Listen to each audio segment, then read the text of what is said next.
시청자 여러분 그리고 장병 여러분 안녕하십니까? 국방 뉴스를 전해드립니다.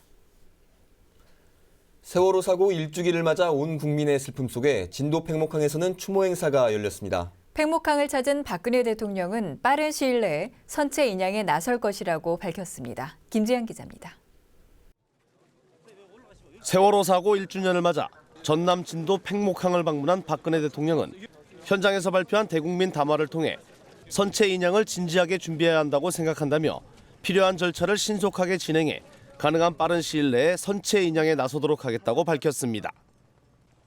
박 대통령은 세월호 사고 1주기를 맞아 희생자와 실종자분들을 진심으로 애도하며 온 국민과 함께 삼가 고인들의 명복을 빈다며 사랑하는 이들을 잃은 유가족과 실종자 가족, 구조와 수색 활동 과정에서 숨진 민간 잠수사와 소방 공무원들의 숭고한 희생에 깊은 조의를 표한다고 말했습니다.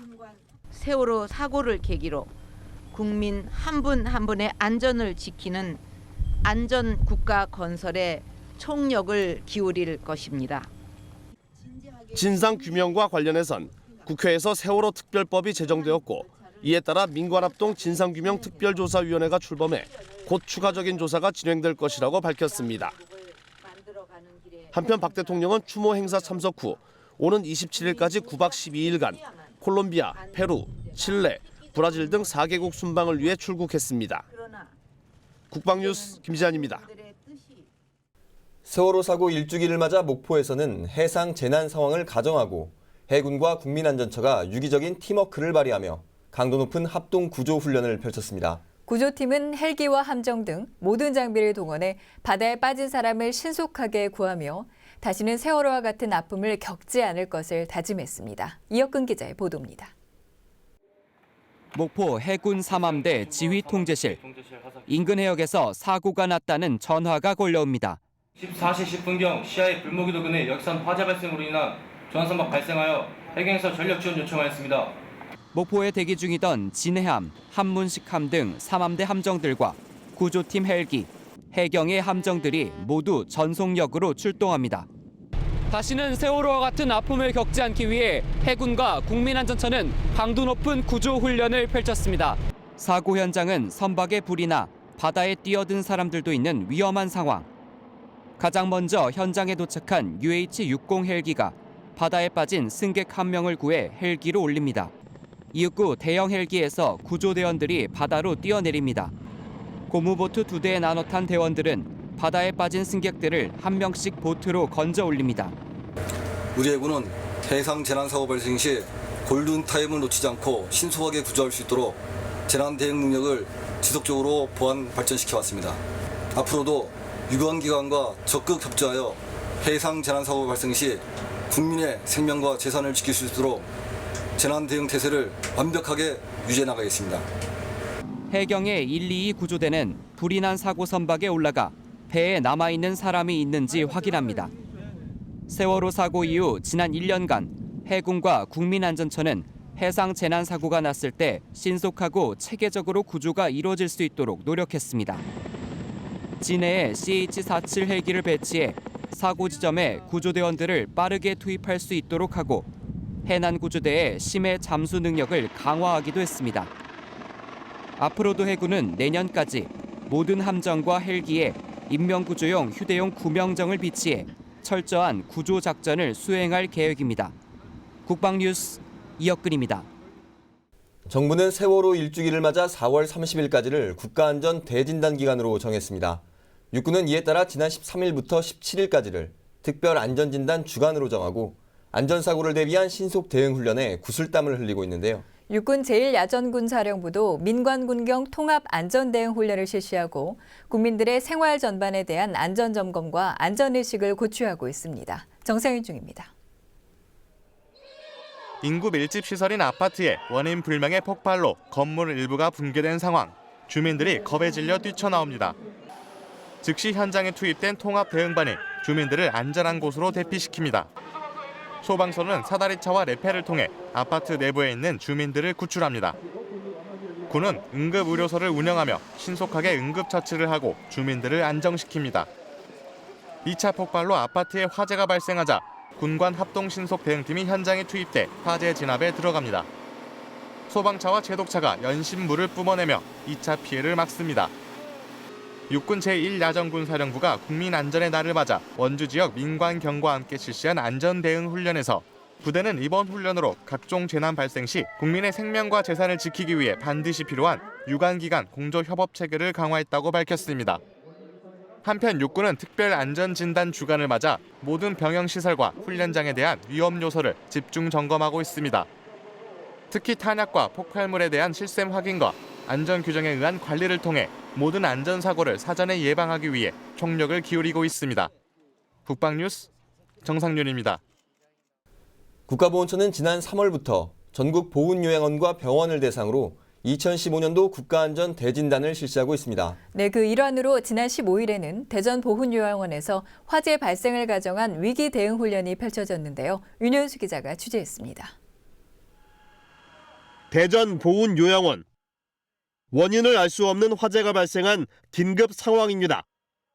신고가 접수되자 119 구급대가 현장에 급파되고 환자와 간호사 등 건물 안에 있던 사람들이 무사히 현장을 빠져나옵니다.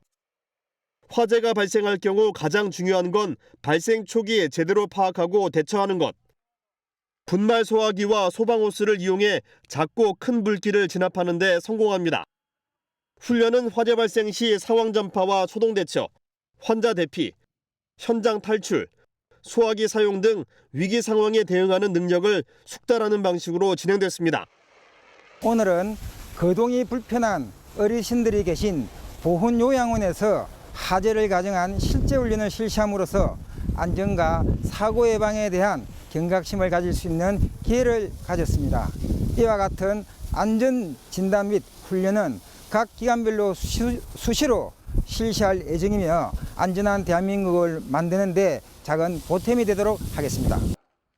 국가보훈처는 전국 5개 보훈병원과 6개 보훈요양원 등 국가유공자 복지시설에 대한 현장 점검과 대응 훈련을 강화해 국가를 위해 희생하는 분들의 안전을 지킬 수 있도록 최선을 다할 계획입니다.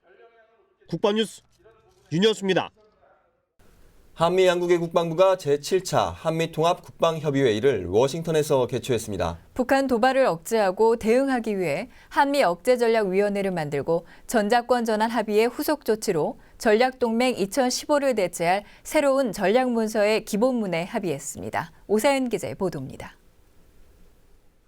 유재승 국방정책실장과 데이비드 헬비 미 국방부 동아시아 부차관보가 14일과 15일 워싱턴에서 만나 7차 한미통합 국방협의회의를 했습니다. 양국은 이 자리에서 북한의 도발적 동향에 대해 보다 긴밀히 협조하는 방안을 논의했습니다. 특히 북한 핵과 미사일 위협에 대비하는 통합협의체인 한미억제전략위원회를 공식 출범시켰습니다. 북한의 핵과 대량 살상 무기는 물론 주요 운반 수단인 탄도미사일 위협까지 고려해 통합적인 관점에서 억제와 대응 방안을 발전시키는 것이 필요하다는 양국의 공동인식에 따른 것입니다. 또 북한의 위협이 계속되더라도 연합연습을 지속적으로 하면서 연합방위태세를 강화하기로 했습니다. 지난해 46차 한미안보협의회의에서 합의한 조건에 기초한 전자권 전환 후속 조치도 논의했습니다. 전략동맹 2015를 대체하고 전자권 전환을 체계적으로 추진하는 데 필요한 새로운 전략문서의 기본문에 합의했고 올해 SCM까지 전략문서를 완성하기 위해 구체적인 전자권 전환 절차 등이 담긴 부록을 발전시키기로 했습니다. 한편 한미 양국은 이번 회의를 계기로 미 예비역 장병들을 대상으로 하는 가칭 주한미군 예비역 장병협회 창설에 대한 논의를 했습니다. 우선 올해 안에 협회 본부를 창설하고 이후 조직을 확대해서 한미동맹 강화와 민간 외교의 천병 역할을 할 수 있도록 추진한다는 방침입니다. 6.25 전쟁 이후 한국에서 근무한 경험이 있는 미군은 352만 명에 이르고 현재도 연간 5만여 명의 주한미군이 한반도 방위를 위해 종사하고 있습니다. 국방뉴스 오상현입니다. 최윤희 합참의장이 중부전선 최전방 GOP 부대를 방문해 군사대비태세를 점검하고 장병들을 격려했습니다. 15일 오후 육군 육사단의 GOP 부대를 방문한 최 의장은 봄철 작전 환경의 변화와 민간단체의 대북전단 살포와 관련한 적 도발에 대비한 경계작전 시스템을 직접 확인했습니다. 최 의장은 장병들에게 적은 항상 우리가 예상치 못한 시기와 방법으로 도발해왔다며 지금까지 단 한 차례의 침투도 허용하지 않은 청성부대의 자랑스러운 전통을 계승 발전시키고 만약 적이 도발한다면 단호하고 처절하게 응징할 수 있도록 현장 전투 행동을 숙달해 대비 태세에 만전을기할 것을 당부했습니다. 최 의장의 이번 전방부대 방문은 북한의 연이은 미사일 발사와 대남 비난 수위 고조 등 적 도발 위협이 지속되고 있는 현 상황에서 장병들의 단호한 대응 의지를 고취시키는 계기가 됐습니다.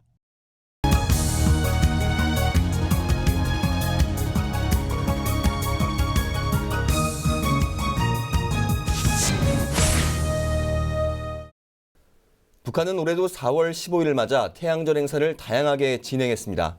지난 12일에는 국제 마라톤 대회를 개최해 마치 세계적인 축제 같은 분위기를 조성하기도 했는데요. 네, 북한 내부의 분위기와는 달리 국제사회는 비판의 목소리를 내고 있습니다. 북한은 지금 오늘은 북한의 태양절과 관련된 얘기 나눠보도록 하겠습니다. 자유북한 방송 김성민 대표 나오셨습니다. 안녕하십니까? 안녕하십니까? 네, 대표님, 이 특정한 개인의 생일을 명절로 지정한다는 거 우리로서는 납득하기가 힘든데 북한에서는 어떻게 생각하고 있습니까? 북한에서는 그냥 위대한 장군님께서 탄생하신 날이라고 생각을 하죠. 사실 그 일각에서는 이런 이야기가 나오죠. 태양절 맞지 않는 소리다. 암흑절 이게 맞지 않냐 이런 이야기도 하고 있고요. 이 북한의 태양절은 문자 그대로 만들어낸 것 자체가 황당하기 짝이 없습니다. 94년에 1994년에 김일성이가 죽은 후 서희 탈상 3주기를 맞아서 97년 7월 8일 날에 노동당 중앙위, 국방위 다섯 개 기관이 합동으로 결정서를 만들어냅니다. 이 결정서 내용에 의하면 4월 15일이 김일성의 생일이니 우리 민족의 경사로 기념하기 위해서 태양이 탄생한 날로 정한다. 그래서 태양절이 만들어집니다. 동시에 김일성이 서희 출생했던 1912년 4월 15일에 대해서 주체 연호를 만들어냅니다. 그래서 지금 북한 주민들은 우리가 흔히 하는 것처럼 BC 뭐 이런 식으로 계산되는 게 아니라 지금이 2015년이 아니라 주체 103년입니다. 그러니까 이분들은 지금 우리가 사용하는 세계가 사용하는 달력을 내밀면 오리둥절해집니다. 도대체 이게 몇 년도지? 주체 년도로 세기 때문에 이런 황당한가 정말 반역사성을 가진 게 북한 저들이 말하는 태양절의 본질이다라고 말씀드리고 싶습니다. 네, 매년 태양절 행사가 진행이 되니까 북한 내부의 좀 분위기도 알 수 있을 것 같은데요. 올해의 특징이라면 좀 어떤 점이 있을까요? 기본적으로는 태양절은 같은 패턴으로 같은 시기에 계속 진행되고 있습니다. 네. 그런데 올해의 서희 경축대회라든가 김일성화 전시회라든가 우표 박람회 등등 여느 때과 똑같이 진행되는 것 같았는데 사실 가만히 살펴보면 올해만의 특징이 있습니다. 그게 뭐냐면 서희 체육광, 체육의 천재라고 하는 김정은의 업적을 스포츠로 부각시키는 것.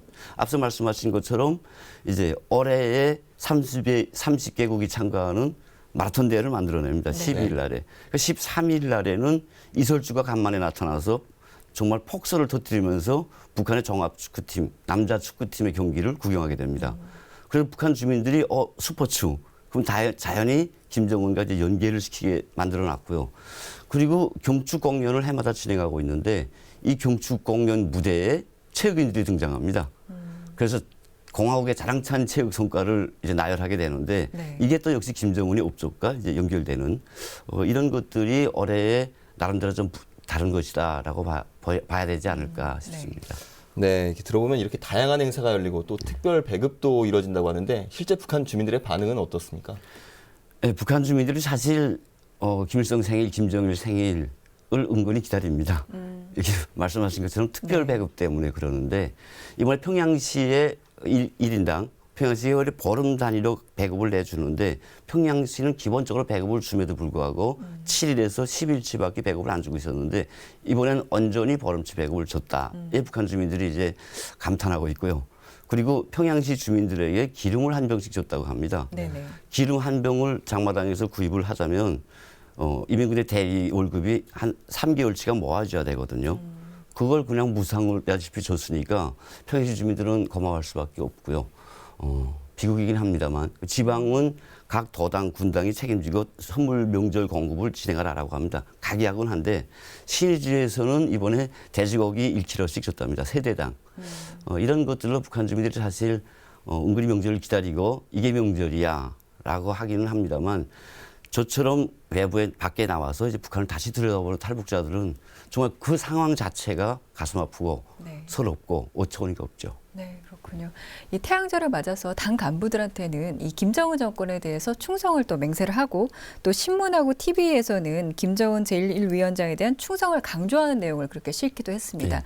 근데 이런 내용을 보고 이제 북한 주민들은 이게 분명히 그러니까 충성을 강요하는 거죠. 강요하는 내용이라는 걸 알 텐데 이 북한 주민들은 실질적으로 어떤 생각을 갖고 있을까요? 북한 주민들이 지금은 강요와 네. 그리고 스스로의 충성심이 구분을 할 만큼의 성장에 있습니다. 자기가 내놓고 표현을 못해서 그러지. 이런 북한 주민들에게 이번에는 김일성의 생일이라 끌면서 김정은에 대한 충성심을 말씀하신 것을 유도해 버립니다. 네. 이것도 북한 주민들이 간파를 하고 있다는 게 문제라고 저희들은 생각을 하고 있고요. 새로운 북한 주민들의 발전이라고 저희들은 보고 있고요. 그리고 를 통해서 북한 당국이 서히 그 충성심을 거치시키려고 하지만 사실 북한 주민들은 당장 먹고 살기 힘든 나날이 지금 30여 년 동안 지속돼 왔기 때문에 별로 관심이 없습니다. 행사에 선물만 좀 주라 이런 거고요. 특히 김정은 정권 들어서 북한 주민들은 김일성, 김정일도 못해준 그 잘난 쌀밥에 고깃국을 어떻게 어린 김정은이 해줄 수 있냐 관심이 없습니다. 이런 없는 관심을 유도해내기 위해서 이번에 축포도 터뜨리지 않았습니까? 세계 식량공업기구에서 식량민농업기구에서 북한 주민들에게 기준인 600g도 수익에 못 미치는 383g을 겨우 공급하고 있다고 하고 있습니다. 이런 북한이 바로 엊그제 축포를 지금 막 그냥 폭죽처럼 터뜨리면서 주민들의 관심을 유도시키고 있는데 사실 북한 주민들의 관심은 김일성의 생일이나 김정은의 충성심과 멀어져 있다라고 말씀드리고 싶습니다. 네, 잘 들었습니다. 미국의 한 대북 전문가는 최근 수년 내에 북한 정권이 흔들릴 수 있다는 견해를 내놓기도 했지만 아직까지는 북한이 예년과 크게 다르지 않은 정치적 행보를 걷고 있지 않나 싶습니다. 지금까지 자유북한 방송의 김성민 대표와 얘기 나눴습니다. 대표님 감사합니다. 고맙습니다. 2014년 4월 16일 군인으로서 이 자리에서 세월호 침몰 소식을 전해드렸고 그로부터 1년이 지났지만 아직도 대한민국의 아픔은 가시지 않았습니다. 다시는 그러한 슬픔이 반복되지 않도록 우리 군은 끊임없는 훈련과 반복 숙달을 통해 완벽한 재난 대응 태세를 갖춤으로써 우리 국민의 생명과 재산을 지키기 위한 모든 노력을 다할 것입니다. 국방뉴스를 마칩니다. 시청해주신 여러분 고맙습니다.